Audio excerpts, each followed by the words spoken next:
Hello, hello, hello, and welcome. My name is Sabrina Victoria. Thank you so much for being here and hanging out with us. Today, we're diving into 3 themes. I'm super excited about this that affect almost every area of life: trust, action, and how we manage our energy. We'll start by talking about trust, how we build it within our communities and why it matters. We're also going to be exploring something that many of us struggle with, which is waiting until we feel ready before starting. Oh, I feel this so much in my business right now. It's like not even funny. I'm so excited for this topic. And then also, we'll look at the difference between being busy and being productive, and how simplifying our decisions and daily routines can help protect our mental energy and focus. I'm really excited for that one because this is something that I just recently started doing, probably within the last maybe 2-3 years, that has really, really helped me run my business, run my life, all the things. For those of you that listen and join us every Monday at 3 p.m., we love it that you're here. Another reminder that Emily Tassoni and I, which Emily is not here today, but we are running an all-women's business retreat coming up April 23rd through the 26th. We are super excited for this. Kat Pulsinelli is actually going to be joining us there, so we're so excited. We have 3 spots left. If you are interested in attending with us, we would love for you to join us. The link is on the screen. It is also in the description below. And if you have any questions, just reach out. Other than that, let's jump in.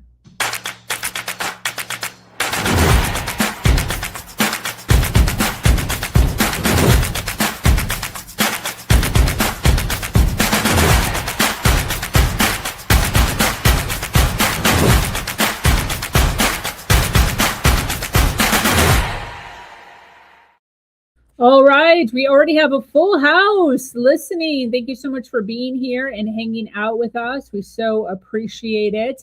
We're here every Monday at 3 p.m. Eastern. We stream live and we talk about topics that are shaping our entrepreneurial journeys in order to empower you to make smarter, bolder decisions for your business.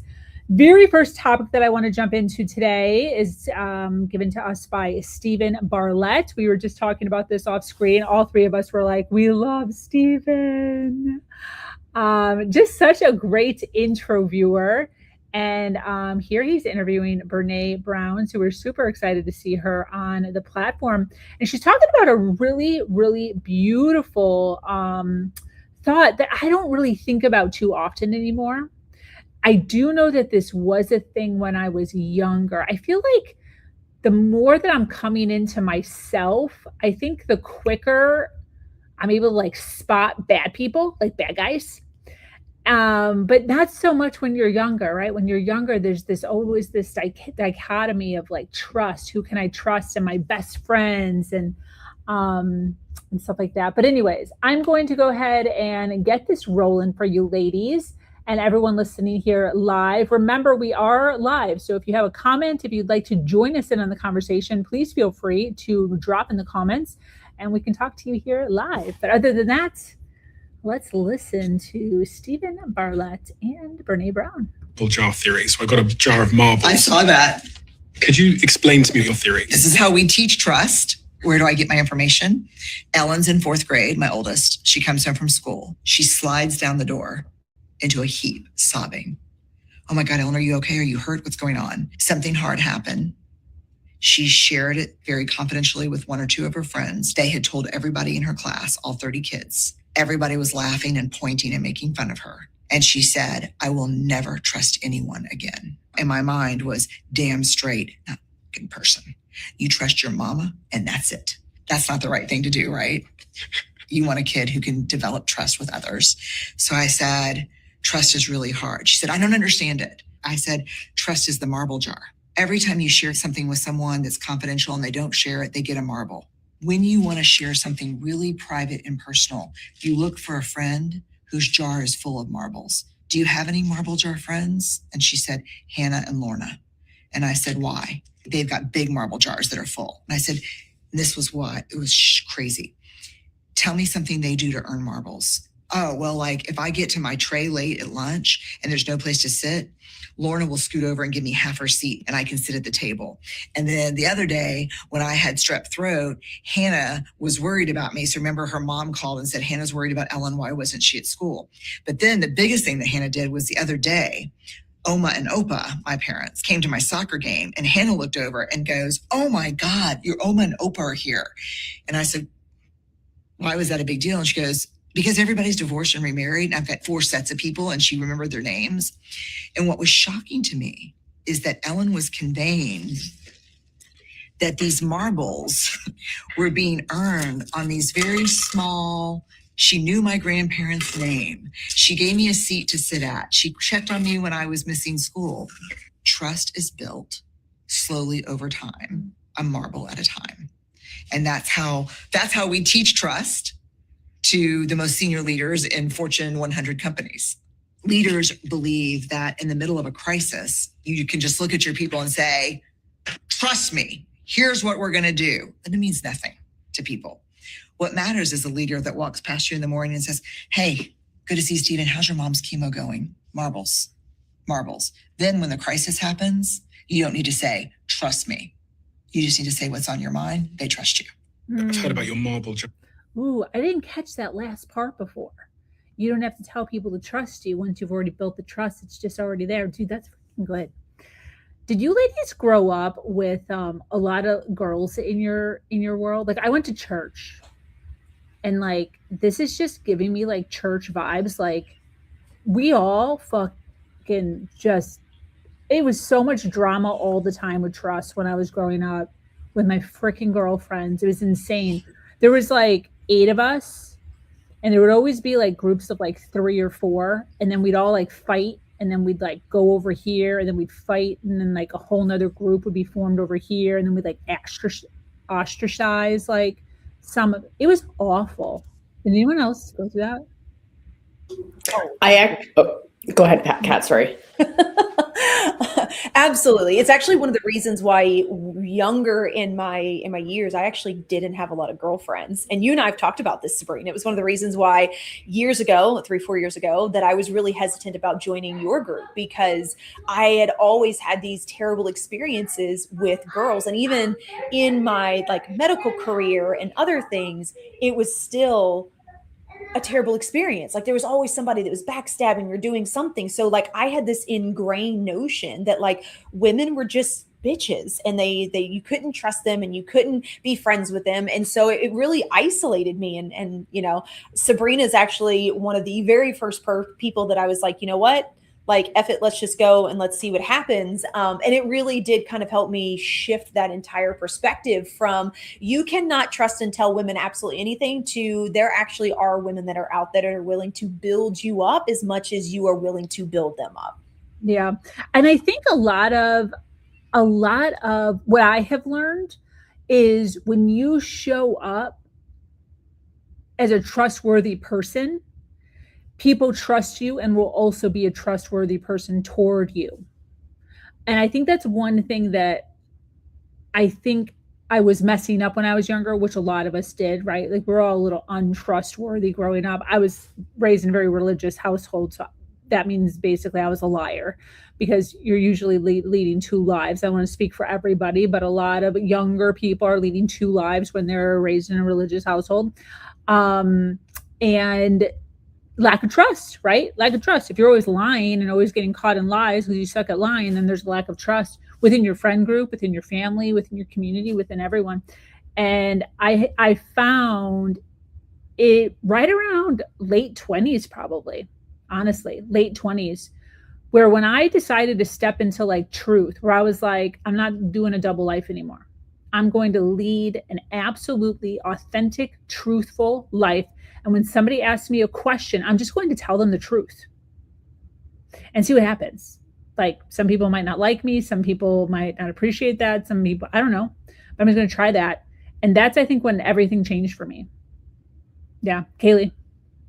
I love that. I can relate. I also didn't have as many girlfriends as guy friends back, especially in high school. And I agree to everything that you guys are saying. And I want to actually talk about like my own kind of where my own self-perception came in on the relationships that I held at this time. I had very low self-worth. So I was always trying to fit myself into places that like mold myself to fit in, right? Like to be in high school, like all I wanted to do is be popular, right? So I would I would chase the people who I thought could give me that. But there was no trust, there was no relationship. It was very, and I didn't understand this until like years later. But it's interesting because when I look at my life and into entrepreneurship, for example, like those patterns kept coming up until I started to work on what it was within myself that kept kind of attracting me to these people who, like would treat me like a doormat, or I was very much a people pleaser, or I would just, I used to brag that like, oh yeah, my arm twists itself. Like I was the first one to succumb to peer pressure because I didn't know how to think for myself. Yeah. So I was always trying to fit into these places, but I didn't really know me. So it's interesting because like when I became an entrepreneur, some of those habits still started to come up with even the groups that I was like networking in and all. And so I started to see them come up again. And I was like, what the fuck? Like I'm an adult now. Like I'm not a teenager anymore.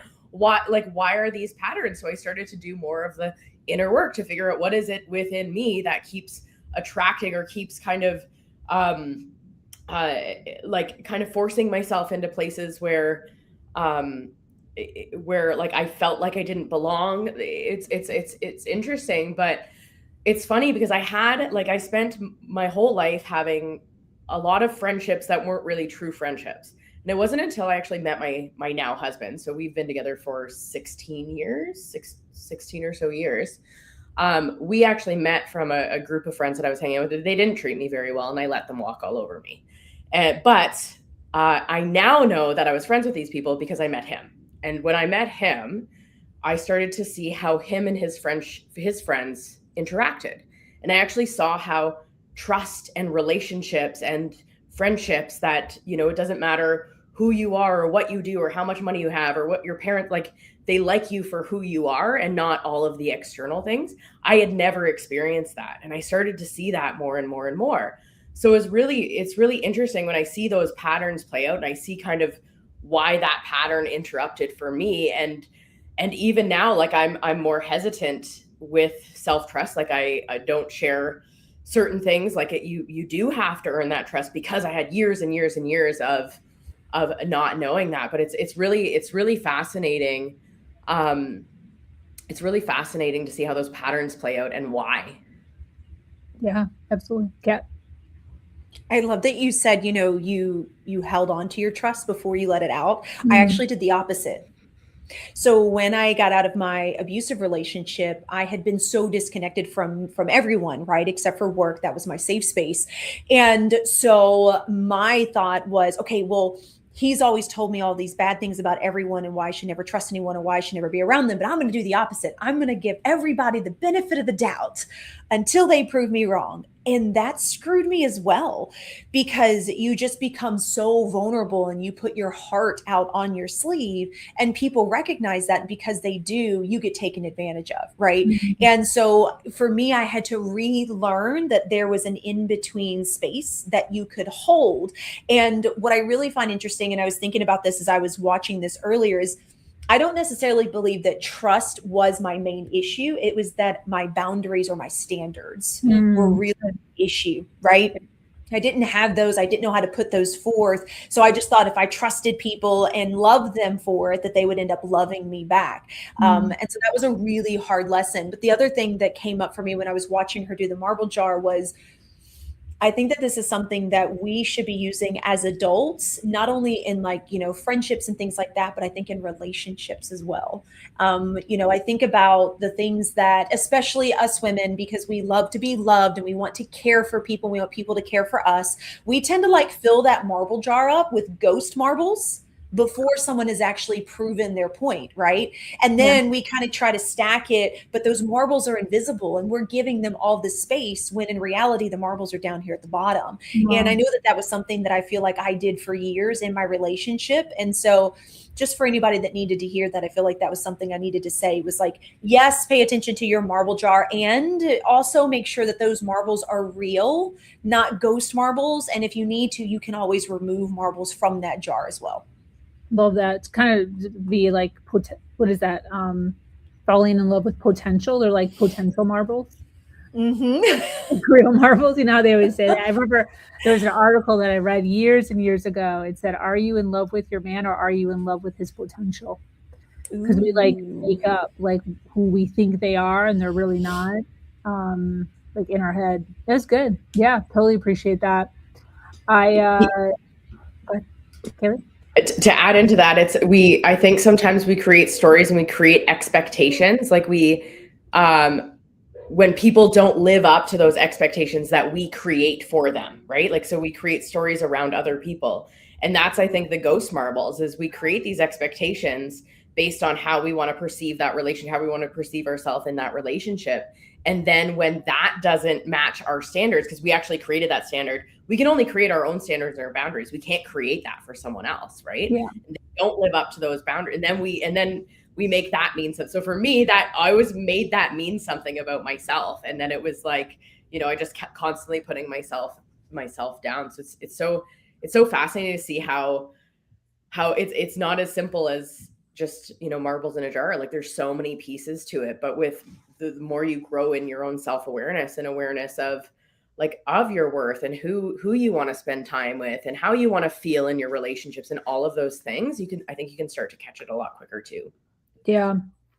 We have quite a few ladies watching live who are business owners. I would love for us, before we kind of switch subjects here, to talk a little bit about how we get our prospects to trust us.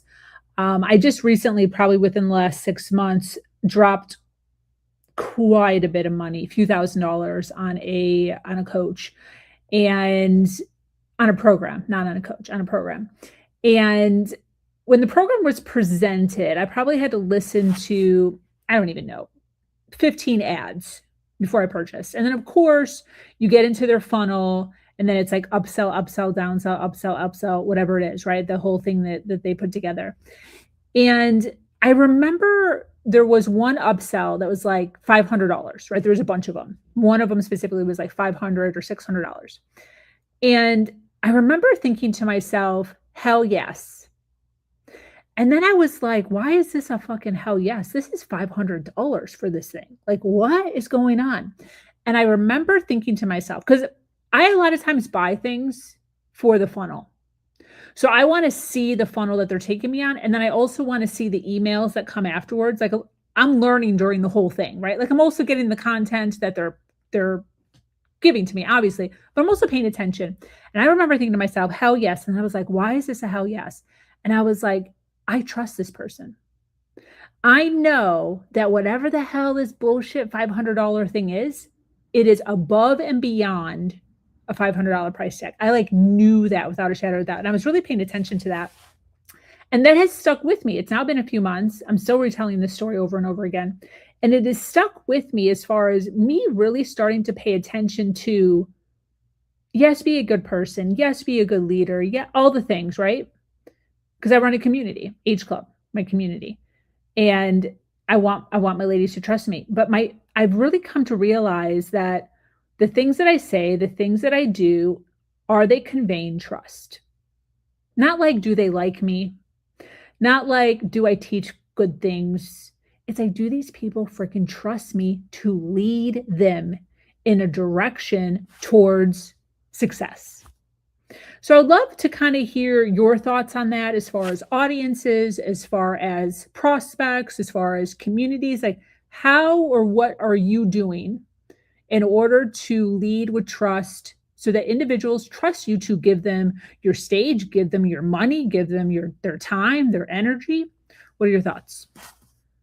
I'd love to jump in first, because I actually just had this conversation with someone earlier today who's like an online business manager. So she does a lot of the systems and strategies and things. And we were talking about how business has really transformed over the past couple of years. Like in 2020, 2021, during the pandemic, courses were selling. Like, people were buying things online, and they were taking courses and spending money, and investments were really high. And what it seems to have happened is we've almost gone through this over the past 5 or 6 years, a trust recession. I think that's what people are calling it, with all of the courses and online things. So building that trust right now is like more important than ever.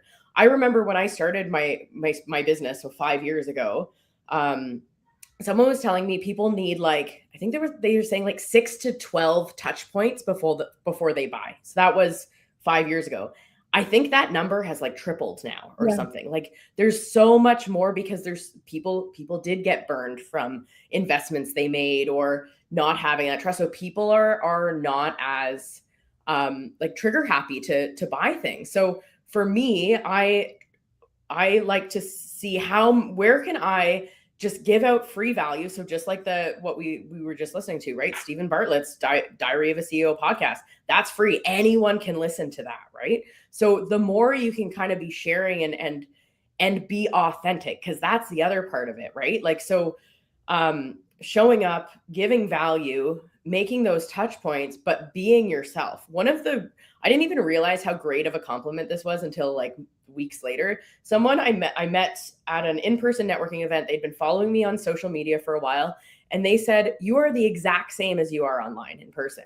And it didn't really click with me, but then I thought about that and how often are we not? So when you show up and you're speaking and you're trying to give and get trust, you have to be yourself and be authentic, because people are getting more cautious about those things too. So I look at it as, where can I just give value so people can hear me speak and hear what I have to say, and hopefully they resonate and they stick around, and then they get in one of my funnels and they do my upsells and downsells and all of those things, because I got all those going on too, right? Absolutely. This reminds me of my parents. My mom called me up, I don't even know how long ago, 3-4 months ago. She called me Sabra. She's like, "Sabra, I want to tell you something, but I don't want you to get mad." I was like, "What?" She's like, "Well, I just see that you're doing really well in business, and I feel like you would be doing even better in business if you didn't swear so much." And I was like, "You're right. You're actually right. However, I like swear in my real life." So like, how inauthentic would that be for me to be like not swearing ever online, and then all of a sudden you come to a retreat with me in Georgia, April 23rd through the 26th with Emily and I, and all of a sudden I'm on stage dropping F-bombs every fourth sentence. They're going to be a little offended. So like, yeah, obviously there are things, right? But you have to be your authentic self. You have to show up as who you are, and not let that hold anyone back. Love that. Thanks, Kaylee. Anything, Kat, as far as trust, people have to trust you. You have to be true. Oh, absolutely. Yeah. I love, that it's how you show up online. It's how you speak to others. I do think that how you present yourself online should be the same way that you present yourself in real time, right? It was funny. I was having a conversation with someone about this morning, and we were joking because even when I do certain talks outside of TEDx, that's a totally different stage, right? Like, you will not find me completely prim and proper to the nine, because people have a really hard time relating, especially when you're speaking to people like law enforcement, which I do, right? I usually have my tattoos showing and stuff so that they can see who I am, because I don't want that to be hidden. But I think that it's also in how we deliver, right? So like, you can give all the free things away, but I think it's also in how you deliver those messages. And I'll give you this example, because this was one that really turned me off and is something that I wanted to talk about. So I love that this has come up. I had a ad that popped up, and it was kind of like it was a free course that I kind of been looking at something similar to this anyway. And I thought, you know what? It's ran by women. Hell yeah. Let's go ahead and, you know what, let's give them a shot. And it was like all this information about all this stuff you were going to get in these 90 minutes. And it was going to take you here. And I was like, I love this. Like, it's clear. It tells me, it looks like we're going to get a system. Like, hell yeah, go you. And then I got on there and I sat for an hour, and all they did was talk about themselves and their business and where they were at and how it got them to here today. And that if you want to be where they are at, then you should be joining their mastermind, and I was like, absolutely not. What the hell did you just give me? I was like, You literally just had me sit through a sob story, and I'm supposed to compare myself, which people lean into that, right? People will lean into that and be like, this is my story. This is why you should buy from me. Absolutely not. Like, there has to be value and truth behind what it is that you're saying, right? So my trust for that person was completely lost, because here you gave me all of these expectations that you said you were going to give me, and I got none of that. And I immediately unfriended them, unfollowed them, and unsubscribed from their stuff. And I was like, nope, don't care. Like, if you can't do it in the very first time, then I'm not going to give you a second chance. So I think that your words, and I know that people are really big on like, what's the hook that grabs everybody? You could make $1 million. If you are lying, it's not going to get you anywhere, because people are going to go through that. So if you're going to give things away, or even if they're going to pay for it, you really need to bring that value in front of them so that they can be like, oh, what they said is what I actually got, not leaving you wanting more. And then you're like, oh, I guess maybe I should pay so I can actually get that information. Absolutely not. It's a no for me every time. So it was more so like the list of things was the things you get in the mastermind. Yeah. It was like all these different things. Like, we're going to talk about this and you're going to be able to see this. And I was like, oh, cool. I'm going to get a formula. Like, that's kind of neat, because, then I can kind of test it out. Obviously, you're going to probably need to help me if I want to do something more. So like, I'm open to that, but I could test it out myself and try it. And none of that was in there. Not even the follow-up emails. None of it. Wow. That's interesting. Mm-hmm. But can't say I haven't seen that before. So yeah, absolutely. Yeah. I love that you're talking about this, because this kind of leads into our next topic here, which is when I'm ready, I'll start. I know I had this. I had this issue, and maybe you ladies can relate. I remember being in my 20s, already knowing I wanted to be an entrepreneur, but like didn't know what. I was also in an abusive relationship at that point in my life, so like I really couldn't, but I had that like burning desire inside of me. And I remember thinking to myself, like, when I turn 30, then I'll be like a good age. I'll be like a good age. I'm like an adult. People take me seriously. And then I turned 32. And when I was 32, I remember specifically sitting and I was like, dude, I can't say when I'm 30 anymore, because now I'm motherfucking 32 and I'm still not doing anything. Like, what am I doing? And yeah, I think so many of us, number one, don't start at all. Or number two, they do start, but they're very hesitant, very slow, very molasses, because they're waiting for what? Like for our 40s now? And then before you know it, I'm 43. I'm going to be 44 this year. Right. And still in my head, I'm like, am I supposed to be teaching this? Like, I don't even know. Am I old enough to be teaching this? I mean, it's not like a constant anymore, but I still, every once in a while, I have to remind myself, like, dude, I'm 44 years old. How much longer are we going to wait until we really dive into who we are and what we do? So anyways, I love this. It says your brain loves that sentence because ready feels safe. Neurologically, your brain is wired for survival, not expansion. Anything new, uncertain, or visible triggers discomfort. So it tells you to wait.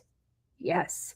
To prepare more. Yes. We all know women out there that just keep taking motherfucking courses to avoid risk. But here's what's real. Clarity comes from action, not overthinking. Confidence is built through repetition, not perfection. Momentum is created by movement, not readiness. You don't feel ready before you begin. You feel ready after you survive beginning. Growth always feels premature. That's the cost of evolution. So you ask yourself, are you actually unprepared, or are you just uncomfortable? And a lot of times, ladies, you are just uncomfortable. You are literally just uncomfortable. I remember hearing somebody just recently, I was listening to a podcast, and he said, if you feel fear, number one, you're in the right space. And number two, that fear has to pour out of you in order for you to start feeling comfortable. So if you're never in a position where fear, that like jitteriness that you get, like maybe Kat Polsinelli felt that before she jumped onto the TEDx stage the other day, that fear that she might have or might not have felt is fear pouring out of us. If we never stand in a position where we're allowing fear to fall out of us, then we're never going to conquer the fear. So I think it's so important. And just to start, just to start these courses and everything that everyone is taking. a lot of times, if you've already taken a few courses, lady, it's time to start now. I'm not saying never stop learning. Yes, I'm constantly taking courses and evolving and learning. And we have a retreat coming up. I'm highly recommending ladies to go to the retreat. And you take what you learn and then you start implementing it and start capitalizing on it. And then you gain some ROI and then you do another course. What I'm talking about here is not starting and continuing to take courses. That's the issue, is never starting, but just keep taking more courses. That's where we don't want to be. So ladies, who wants to chime in on this one?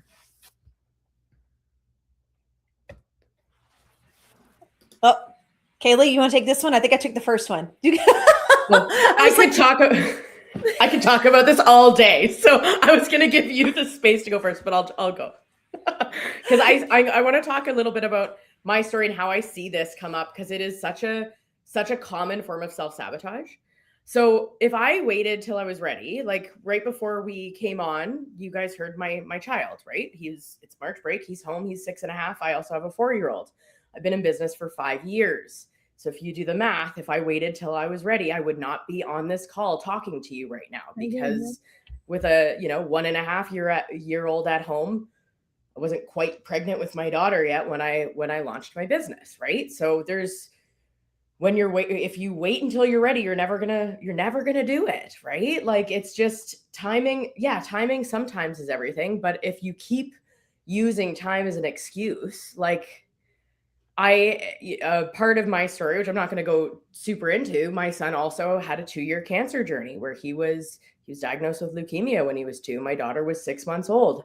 I was still running a business, and I achieved some goals in that time because of those experiences, because of overcoming those experiences, because of who I became and decided to be as a coach and as a mom and as myself, and figured out who I am in all of this. You don't learn all of that from speculating. You learn that from going through the shit and actually doing it. I say this to my clients all the time, because I have a lot of clients who they're waiting for the right time to launch this or launch that, because it has to be perfect, right? I work with a lot of perfectionists. Well, the only way that you're going to perfect something, there is no perfect, it's just a constant perfection, is by actually doing it and getting the feedback. Because what we actually do is we create stories. We create stories that is what we think is going to happen if I do this thing now. Or, and all of those are in our own mind, and they're coming through our own experiences. They're coming through our own belief system. They're coming through our own bullshit and our own belief system. I call BS. It's the same, BS and BS. So the only way that you can learn is by doing, not by speculating. So we keep speculating. You keep creating these stories. Your stories are also created through your experiences. So your experiences create your stories, and you're not going to change that. You're not going to change that. You're not going to change your results from just speculating. Like, you have to do, and then you grow. My coach told me last week, she's like, you have the best attitude of anyone that I work with. I'm like, yeah, because I've been cultivating a positive attitude for 6.5 years, no matter what happens outside of me. But it's that attitude of resiliency that you need to be successful, because I don't think that there's anything, I cannot fail. I can only learn. So you start to embody that. That's where you're going to see your business grow, and you're going to see those quantum leaps. But if you stick in speculation, you're never going to get there, and you're never going to learn where you really need to grow. You're just going to think about it. Absolutely. Thank you for sharing all that, Kat. No. So immediately as Kaylee was talking, I thought of a line that was in my TEDx talk that I was like, oh, this is perfect.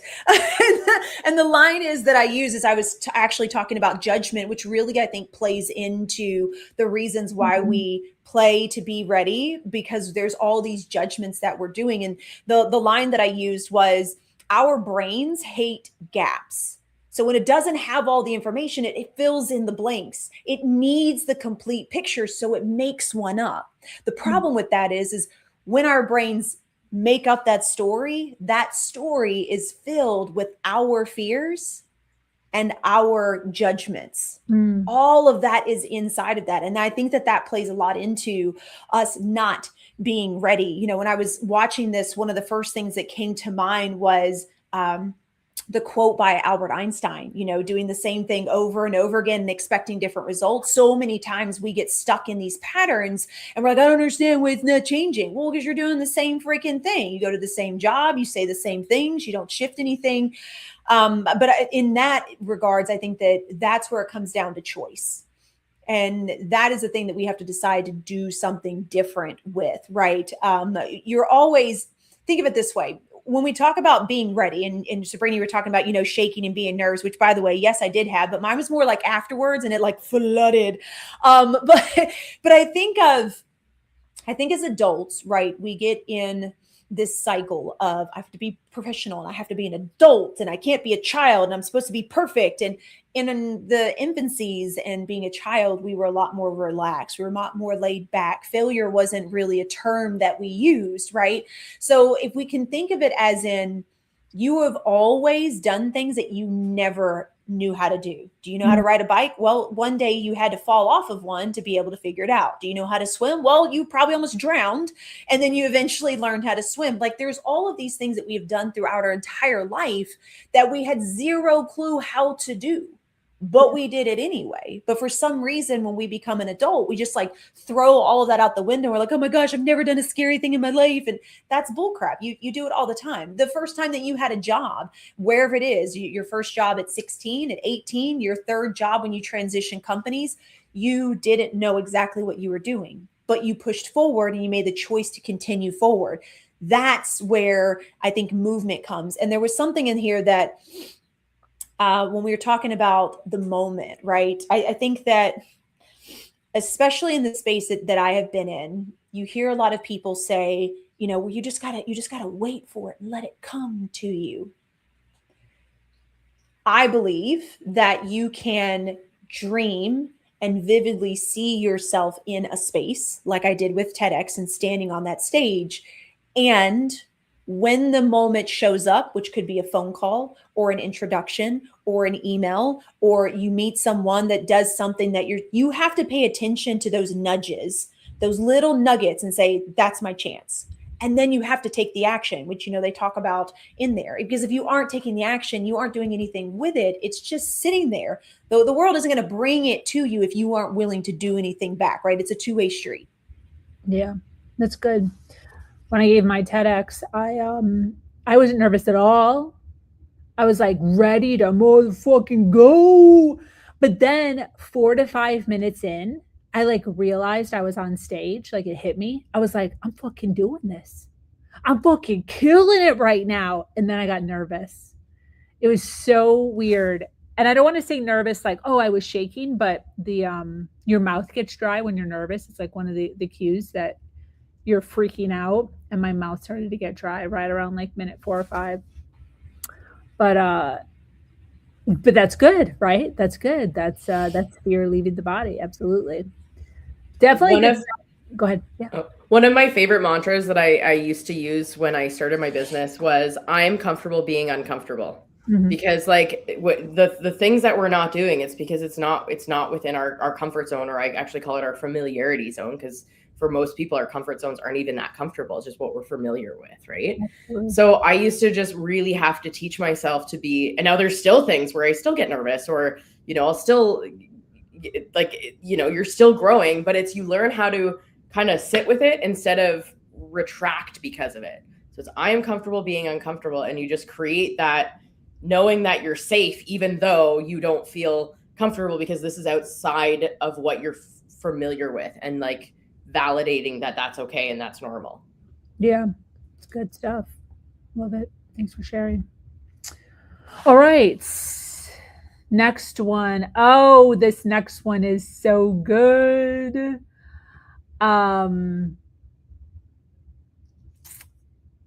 This woman, I don't want to speak wrongly, but she's some sort of a fucking badass. Does anyone know who she is? She's like an FBI agent. I think she's like an ex-FBI agent or something like that. Dude, this woman, I have watched so many of I can't believe I can't think of her name, but I have watched so many podcasts that she has been on. The most important skill in life is the skill of working. You got to be kidding me right now. I have seen so many podcasts that she's been on. And she is such a freaking badass, dude. I wonder if they say her name anywhere. Because I highly recommend you to find her. I can't believe I didn't do my homework on this before I brought her on. Anyways, let's listen to this. I'm super excited. This is something that I just adapted into my life, like I said, a couple years ago, and it has done whirlwinds for me. Let's just listen.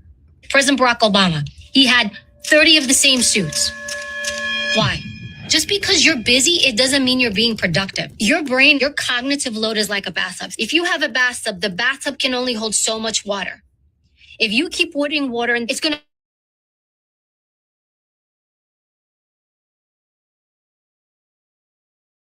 The sound just went out, Sabrina.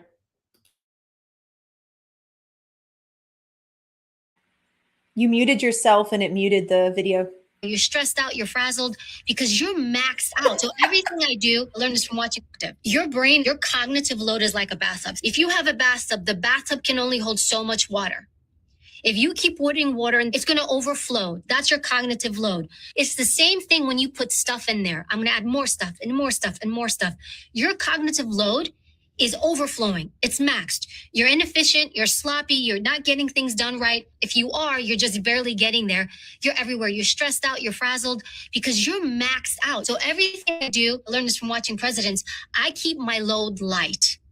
My bathtub only holds the water it needs to hold in. So it protects you from overextending yourself, stressing yourself. It also keeps you from making bad decisions. You make good decisions. There's something called decision fatigue. We think the more I add, the busier I am, the better I am. I'm moving, I'm hustling, I'm doing all this stuff. Look how maxed out I am. Just because you're busy, it doesn't mean you're being productive. Those two things are not synonymous. So often people think leaders keep adding.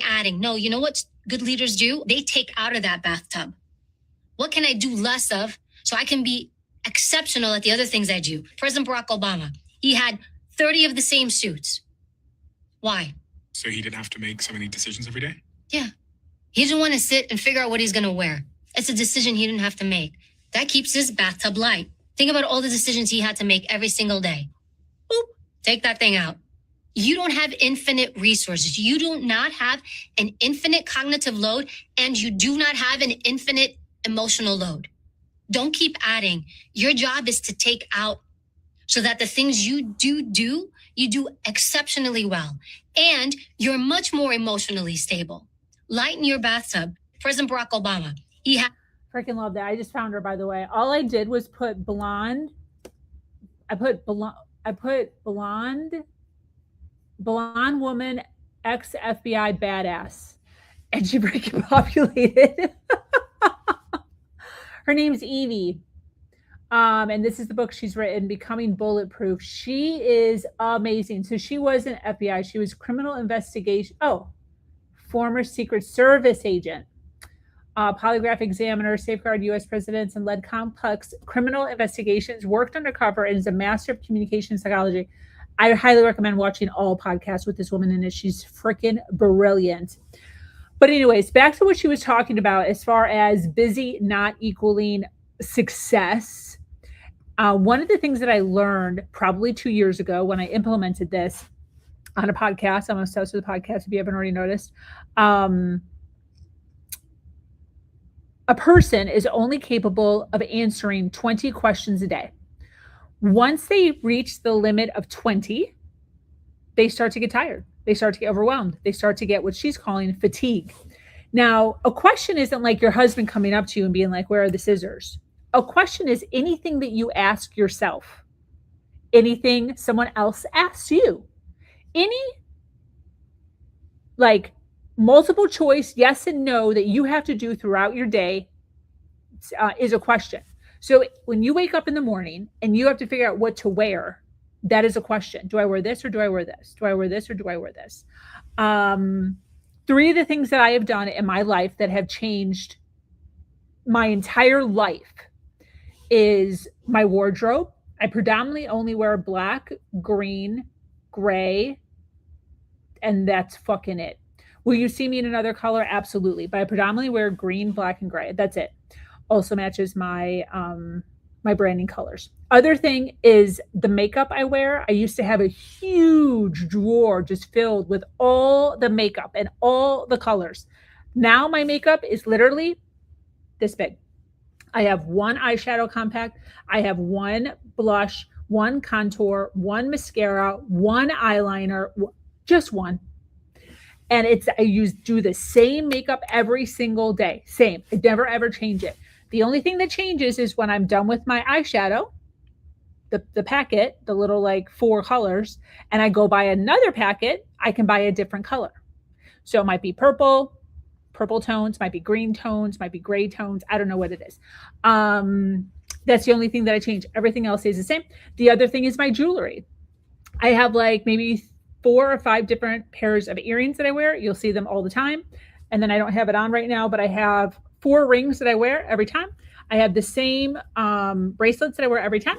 I have the same watch and tennis bracelet that I wear every time. And that's it. Nothing ever changes. And what's so brilliant about it is that when I'm getting ready, there's no questions. 0 questions. It's just, this is the thing to do. So my questions don't start really until I'm already sitting down at my desk, because everything was already laid out for me. And that has, oh my gosh, girl. And this isn't for everybody. Some people are very creative. I'm not creative in that sense. I'm not like a fashionista. I'm not a designer. I'm none of those things. So to me, it was really hard to be like, do I wear blue or do I wear purple? And then does this blue go with this blue? And then this black, can you double up the blacks? Like, I cannot. It's nothing that I enjoy. It's nothing that brings me happiness. It was a horrible thing I had to do every single morning. So I literally just stopped. I threw everything out, and now it's very minimal, and I freaking love it. And that's just with personal stuff. That's not even business. So I don't know if anyone wants to keep doing personal or if you want to do business, but what do you got? I think this is fantastic, but I think it goes across all levels of your life. Like you should be doing this in personal and in business, right? Absolutely. I was actually doing some research on this, and they were saying that roughly we make about 35,000 decisions a day, which gets into this fatigue. And what's really interesting too is if you think about it, a lot of your top leaders like Barack Obama, Tony Robbins, Steve Jobs, you will notice they wear the same cycle of things all the time to take that decision out. Now, as moms, right, we have a little bit more decisions to make. And one of the things that I used to do, which I carried over into my business, was what can I do the day before so that my next day is already kind of planned out, right? So like when my kids were little, it was, okay, pick your outfit out before you go to bed. So in the morning, there is no fight. There is no, I never wear this. It's already laid out. I do the same thing now. I knew I had a networking event this morning and I was in bed and I was like, okay, I'm going to go ahead and get this. And I already had it pulled out. When I go to the gym, I have my outfit laid next to my sink in the morning. So I know what I am putting on when I get up. So I know exactly what my routine is in the morning, and there is no questions for the first like 2 hours of my day, especially when I'm doing that. Actually, Cornell University did a recent study and said that people make over 226, I had it written down, 226 decisions daily just on food. How crazy is that? So like I have a rotation of things that I have. So when I have a busy day and I need to grab lunch, there's 3 options for me to choose from. And that way I can get it. And then I'll kind of swap it up when I run out and get something different. And it's the same thing in business. One of the things that I also love to do in business as well is at least twice a year, if not 3 times a year, I do a full-blown clean out. And I'm talking everything. I go through my files. I go through the people that I follow. I go through my emails. I go through my office where I may have like accumulated a couple things and I just haven't gone through it. I just start trashing everything. And I do the same thing with my wardrobe, my jewelry, because I do love to kind of, switch things around. But I do that several times a year. And is the most amazing thing to Right. just like go through and get rid of stuff and feel like you have a complete clean slate, right? Because I get it. We like to look pretty. We like to do things different and stuff like that. And it becomes so overwhelming. And I'm just like you, Sabrina. I am not a fashionista. I have the things that I like and I have the things that I don't like. And so like I have a designer that makes these dresses that I'm in love with. I own like 15 of them now because I know that regardless of what I'm doing, some of them are short sleeve, some have a little bit of a longer sleeve. I can grab what I want, know what colors my husband's wearing, and there is no decision. It's just like, okay, cool, this one will work. Yep. And I know that I'm going to be comfortable in it. I know that I'm going to look good in it. And I know that I have the shoes that already go with it. Like, end of discussion. Because I can't tell you how many times I used to stand in front of my closet and I'd be like, what am I going to wear? Like, I know I like this one, but I don't really like this one as much, but I kind of was wanting to wear these pants, but then that's not going to go with this one. And that kind of looks like crappy. And I feel like I look fat in that one. Like, I used to stress myself out so bad. So I literally last year took a day and I told my husband, I was like, do me a favor, please don't bother me because I'm going to be in here tearing things apart. I tried on every single shirt, dress, and outfit that I owned. And if I put it on and it was not I look good, I trashed it immediately. I almost got sick doing it, making the decisions, but it was so that I could get rid of that decision fatigue and being like, well, I was thinking maybe. No, absolutely not. If I don't absolutely love it, it's not happening. And I do the same thing when it comes to who I schedule calls with, who I do follow-ups with, who I respond back to. If you're not at the top of my list or I didn't have a great conversation and it just is what I don't have time for you. So you go into a bottom pile and maybe one day if I'm bored, I might respond or I just reach out and say, hey, I'm not interested. Like I cut all of that stuff out of my business because it's just not worth trying to please others and stress myself out. Love that. You know what this reminded me of before we go to Kaylee here? I think social media is a lot of times also hindering us. When we're talking about the fashion stuff, it's really easy to get looped into like right now I'm watching a ton of videos on how to make sourdough bread. I'm just like obsessed. I'm just like, I want to eat sourdough bread so much and like shouldn't be because I'm freaking 43 and should not be eating sourdough bread, but I'm just like obsessed. And I'm sitting here, I'm like, oh, I need a sourdough thing and I need a basket and I need parchment paper and I need and all these things. And then we do this, right? We get all the stuff and then we make it like 2 times. And then we never make it again. And then you have all this extra crap. And this happens with baking. This happens with makeup. This happens with clothes. This happens with weird freaking hair gadgets and gadgets that we get because we get drawn in on social media of people saying that this is the best thing ever. And that is one of the things that I've taken back control over as far as my clothes and as far as my makeup, as far as my hair. It's not a thing. And I have to have a realistic conversation with myself. Like, I am not the type of person that's going to do like 7 braids and then twist it this way and then put a clip and then this. And it looks really nice on her. But like, I am never going to do that. And I have to have a realistic conversation with myself instead of adding more to my plate of like buying the thing and what color to buy and then doing the thing and then figuring it out. And then the shame because it doesn't look like how hers looks and it looks different and it doesn't look as good. We don't need all that, girls. We don't need all of that jazz. So really, it's self-awareness. What do you want to do? What are you good at? And I have come to realize that I'm really good at business. That's it. I'm really good at business. The money that I pour into myself, all the stuff, it goes all into how can I make my business better? That's my thing. That might not be your thing, but that's my thing. Kaylee, what do you got? Oh, I love this topic. I actually teach people on decision. Like I actually have lessons on how to make decisions because we don't know, we're not really taught how to make decisions. So if you think about it, like if I think of how I was growing up, like it was a lot of back and forth conversations, like maybe not a lot of confidence in decision. Even I remember like when my husband and I first started dating, for example, oh, let's go out for dinner. Oh, where do you want to go? I don't know. Where do you want to go? Like, but I knew where I wanted to go. I didn't have the confidence or the courage to like speak up. Right. So again, tying it back to like our own sense of self and self-awareness. But there's this, it's interesting in business, there's so many decisions that we don't make. And the amount of energy and time that we spend in, I call it the in-between. So it's actually, we're in a state of indecision. So when you make a decision, there's two decisions that need to make. First, the decision to do it, and then actually executing.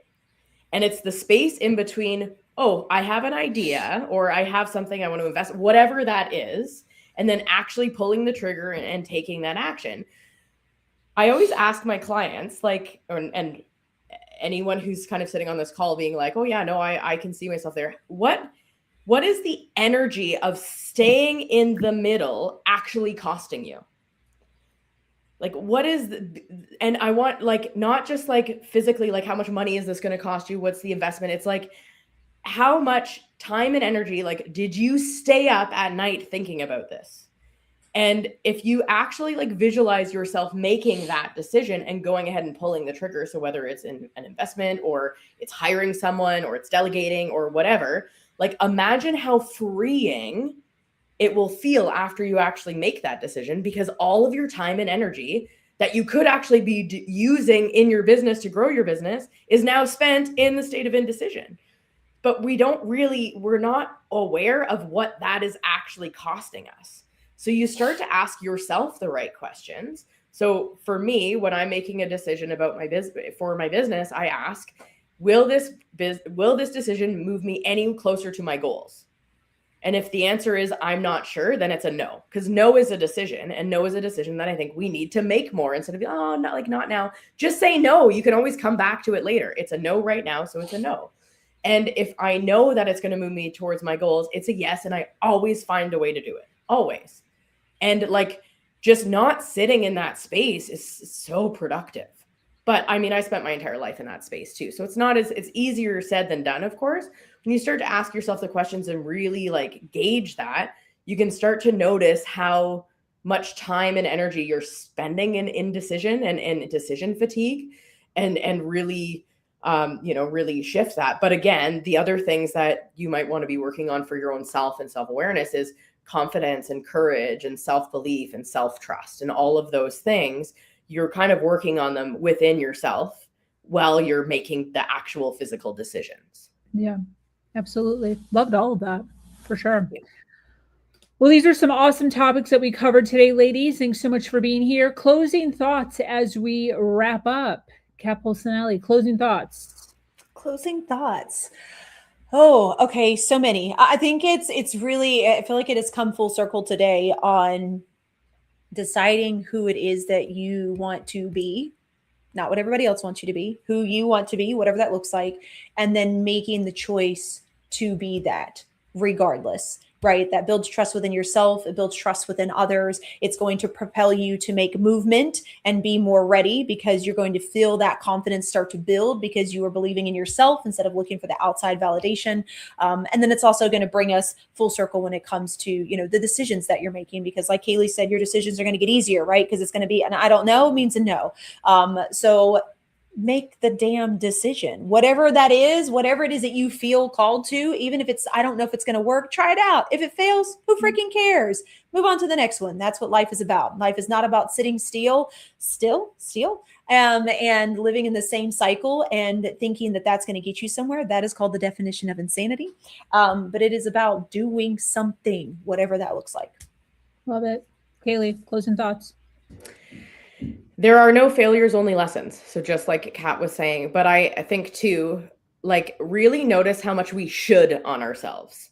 Like, I should do this, I should do that. And I used to have a Post-it note right beside my desk. I said, stop shoulding all over yourself. Because when you should yourself, you're shitting all over yourself too. So figure out who you are, where you want to be, and start showing up as that person, because you already are that person. You just probably need a little bit more belief in yourself, a little bit more self-trust, a little bit more courage. Start making decisions and stop shooting on yourself. Absolutely. Beautiful. Thank you. All right, ladies. Well, this has been wonderful. For those of you listening live, thank you so much for being here, hanging out with us. If you are listening on the replay, make sure you hashtag replay wherever you're at so we can send you some love in the comments. A few important ideas that stand out. Trust is something that's built over time in our families, in our communities, and in our business. It grows through consistency, honesty, and showing up in a way that people can actually rely on. Also, many of the most meaningful things that people accomplish happen because they started before they felt completely prepared. We explored the difference between simply being busy and actually being productive, protecting our mental energy, simplifying decisions, and creating space to think clearly can make a huge difference in how we move through our work and through our lives. Thank you to everyone who listened live and on the replay. Thank you to Kat Polsonelli and Kaylee Kennedy here for being with us. Thank you for everyone listening. We'll see you next session. We're here every Monday at 3 p.m. Eastern. And as I always say,